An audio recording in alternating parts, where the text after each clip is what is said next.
Hello and welcome back to Hot Takes. My club, second week in a row, back in the Hot Takes Factory arena. I haven't been actually in this arena for a while. Welcome back. Thank you very much. It's great to be here. How are you? I'm good. Still recovering from a lot of curry last night. And a little bit of singing as well. A little bit of singing, yes, that's right. Testing out the old. What were you and George on again? Robbie Williams? Robbie Williams, Rock DJ, yes. Right. Best in the game. Put a little snippet in here, potentially. I don't wanna rock DJ. Come on, but you're making me feel so nice. But let's dive straight into the hot take number one, which comes in from Menez. Who says 18. Yeah, potentially fan of the year. Nominations have we actually done that in about 2 years? I'm not sure. Oh, sorry. Text coming in. It's not Menez. Busy man. I think Joe's announcing it on a We Need to Talk in a few weeks' time. So get your nominations for Fan of the Year in the comments down below. It could potentially be Menez, but after this one, not so sure. He says Carlo Ancelotti will flop in the Premier League. The Cubs, he's potentially coming back. What do you think about Yes, well, I mean, it's all a bit up in the air at the moment, isn't it? As we record this, Ancelotti is being approached by Everton and basically the ball's in his court. He may have been announced by Thursday, maybe he hasn't, and this is going to be completely redundant. But we can take the hypothetical of would Ancelotti be a flop in the Premier League? I actually don't think so. I mean, obviously, the obvious thing is to say that he's won the Premier League with Chelsea, 9 years ago now. But that would be, I don't think that's really what Menez is getting at here. Would he be a flop at Everton? I also don't think so. I think that the Everton job is not totally suited to him. Obviously, he's used to coming into squads which have been quite settled for a few years and just kind of letting them play, giving them a bit more freedom. Not necessarily a tactical mastermind who's going to transform a club into, say, Everton, who really, in terms of their investment, have long-term Champions League ambitions, at least qualifying for the competition. But I don't think if Ancelotti comes in now and he takes Everton to a top half finish in the Premier League this season, I don't think that would constitute a flop. I think that would constitute basically what Everton would want him to do, at least in the short term. As for long term, not so sure. But at the same time, I don't think Everton have necessarily a bad squad. They're very thin in the central defensive areas, but they have got a lot of quality in other areas. Obviously, you've got someone like Digne, left back, who's been excellent since he came last year. Coleman at right back. Sidibe's been pretty impressive of late. You've got someone like Tom Davies in midfield, who has been a bit more impressive this season. Then you've got a forward line, which does include Richarlison and Moise Kean. I would expect that if Ancelotti is confirmed, that Moise Kean will probably stay at Everton for the rest of the season. I'm assuming that would be something that would sway him. Yeah, I don't think he'll be a flop by any means. I think this could be a little bit of a redemption for him after the. He didn't do a bad job at Napoli, but it didn't end so well, did it? No, it was a bit. Just a bit humiliating, really. Yeah, it's going to be intriguing to see what happens in Napoli over the next couple of months. Obviously, Gattuso not getting off to the best start against Parma. A lot of their players supposedly up for sale in January, so that's going to be fascinating. But in terms of Ancelotti at Everton, I think it's a real test for him because he's never really had to deal with this sort of situation. I don't think Everton's necessarily an easy club to manage at the moment. From what you hear behind the scenes, like the owner, Bill Kenwright, and Marcel Brands are all on very different paths about what they want to do. Moshiri wanted the Hollywood appointment, which Ancelotti would very much come into that. Bill Kenwright wanted to go British with Moyes or Eddie Howe. And supposedly Marcel Brands wants someone to fit his all-action sort of attacking, sort of high press system that he's trying to implement at Everton. So I think there's people pulling in different directions at Everton. I don't think it's necessarily the best time to take over, but I love Ancelotti. What a cool man. What a cool man. Big, nice Carlo, as I kept calling him. With that fantastic eyebrow, big friendly great Carlo. Personality. Read his autobiography, which I highly recommend, maybe for a late Christmas present for your stocking brother filler. Or something, stocking filler. Absolutely adored wherever he's managed, except for at Bayern. They didn't really like him towards the end there. But if it was going to be confirmed, there has been whisperings that he wasn't actually at Everton yesterday. He was in Rome, according to Athletic. So there's various different reports. But guys, we want to hear from you. Do you think Ancelotti will succeed at Everton? And where do you think they'll finish? Will they be in the top 8, the top 10, or sort of more mid-table, or maybe relegation? Quite a few options there. Why don't you vote in the poll? And we'll move on to our second take. Let's do it. Second hot take comes in from regular contributor Siva the God. You're a god to me, Siva. Thank you very much. They say he says, Daniel James is one of the most underrated players in the league and one of the top signings this season. McCubs, as a United fan, have you enjoyed his adaptation to Old Trafford?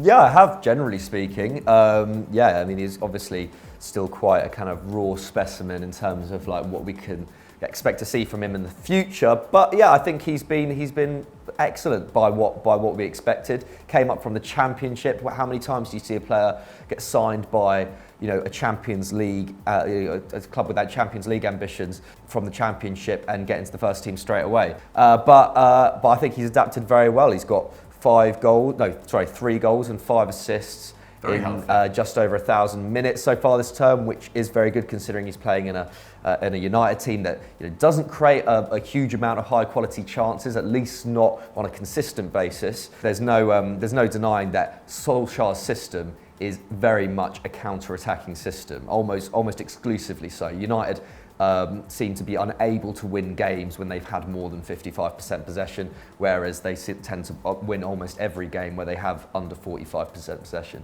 And Daniel James is a massive part of that. Leads the break so well, and obviously when he's got Martial and Rashford alongside him, that front three is pretty unstoppable on the break. Definitely. I think his underlying numbers, I don't have them off the top of my head, but aren't that impressive. But I feel like he's one of those players that in this, with the amount of possession you guys are having as a side, none of your players attacking numbers are going to look particularly fantastic. But to the naked eye, what an impact he's had, and fair play to him. Gone from virtual unknown at Swansea, still so young, doing it at United, fair play. And in terms of underrated signings of the season, he's definitely got to be up there. They actually haven't, weirdly, I can't really think of that many out-and-out success stories for a permanent signing. Obviously, Kovacic came in permanently in the summer. He's been excellent, but he was already there last year. Haller had a very good start, played quite well at the weekend again, but had a very, sort of turgid 2 months or so. For now, similar story. Joe Linton at Newcastle hasn't really worked out. Mings at Aston Villa is probably a shout as well, but again, he was on loan there last year. Having a look down, who else could be? Nicola Pepe hasn't worked out as people would have expected. Maguire, I don't think, has necessarily been at his best from last season for United yet, I would say. I think Wan-Bissaka probably has, though. Wan-Bissaka definitely deserves a shout. I don't know whether he'd be underrated just because of his price tag on there. But yeah, what an impact he's had. Ayoze Perez probably deserves a shout. Yeah, I think so. I think everyone slagged off that transfer in the summer, and actually he's, just been very good for Leicester. But, McCubs, what I wanted to ask you, so many rumours about Haaland coming in January. Dan James, he's relegated to the bench. Martial pushes to the right, or how do you see that sort of happening? I don't know, to be honest. Or you have Haaland and Martial fighting for the number 9 slot, because Martial isn't naturally a right-sided player at all. He's way more suited to the left, so unless Rashford was getting pushed out there, which I don't think would be a very wise decision considering he is the key player for United at the moment, I think it would still just be a privilege to have that kind of rotational dilemma going on. I think that's a good thing. It's still, to have. The front line of, say if it was Martial, Rashford and Haaland, that's got to go in the top 4 for best attacks. It's got to go like Liverpool, Man City, maybe Spurs than United, would you say? I think that's probably better Arsenal, better front line than Arsenal in terms of how it works together, potentially. But potentially, in terms of how it's functioned this season, at least. Obviously, Aubameyang, Lacazette, and Pepe haven't been definitely haven't been clicking in the last few weeks, have they? But guys, we want to know if Haaland came in, where would that rank in the best attacks in the Premier League, and who's the most underrated signing of the season so far? Get it in the comments below. Let's move on to our non-football take. Right, just quickly before we go, our anything but football take comes from Ben Ash, who says cheese and onion are the most overrated crisps. The Cubs, you a fan? I think they're fine. Cheese and onion crisps. I think are they overrated or underrated? I don't know. I think they just exist. They pretty much just exist. I haven't heard any chat about cheese and onion crisps for a while. To be fair, pretty much anyone I know or anyone I come across on Twitter, which that counts as someone I know, obviously, because we all know each other so well on that platform. It's all friendly there. Yeah, it is. It's the most friendly place to be, isn't it? It's a lot of love. Yeah, just love. Saying bull fraud or whatever. No, nothing. Just pure positivity. But yes, on Twitter, in the Twitter sphere, where everyone likes to discuss the best and worst flavours of crisps, because that is, That's is what life it is in it is 2019. it's the peak of culture. I only ever seem to see people saying either they bloody love them or they hate them. They're either in the God tier or they're in the whatever the tier or whatever it is. Bloody bin. Yeah, everyone seems to love them or hate them. I just think they're fine.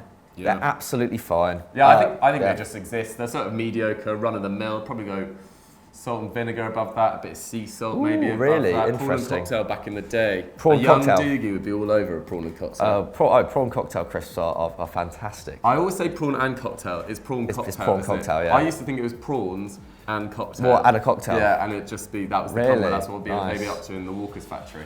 But yeah, cheese and Pouring a bit in onion, the risky actually, if you don't have gum afterwards, because they are stinky. That's the one really downside, because they make your breath stink. No don't one they? wants onion breath. So yeah, that's our take on cheese and onion crisp. Let us know whether you like them, maybe down below. Do what you want. Third time. Just put all the comments down there. Get 'cause all your you know thoughts. Doogie loves comments. That's one of my mean tweets actually. Get in the comments! So that's all we have time for on this week's Hot Takes. Thanks for watching as always. Sorry there wasn't a personal one, but we're running out of time. Yeah, and we're all a bit ill, yeah. We're all falling apart. But at least you're here to witness it. Doogie, if they enjoyed this, what should they do next? Well, this is going out Thursday. There'll be a podcast to listen to. And I think on EFT there'll be a transfer preview as well, ahead of the window opening in just a few days. And get excited for all our Christmas content as well, because we've got some banging vids coming out. We do. indeed. Yeah, if you like this, obviously like and subscribe as well. I'm sure if you made it to the end of this video, you're probably subscribed anyway, so that's a bit redundant. But yeah, anyway, see you later. Bye. Have a good Christmas, guys.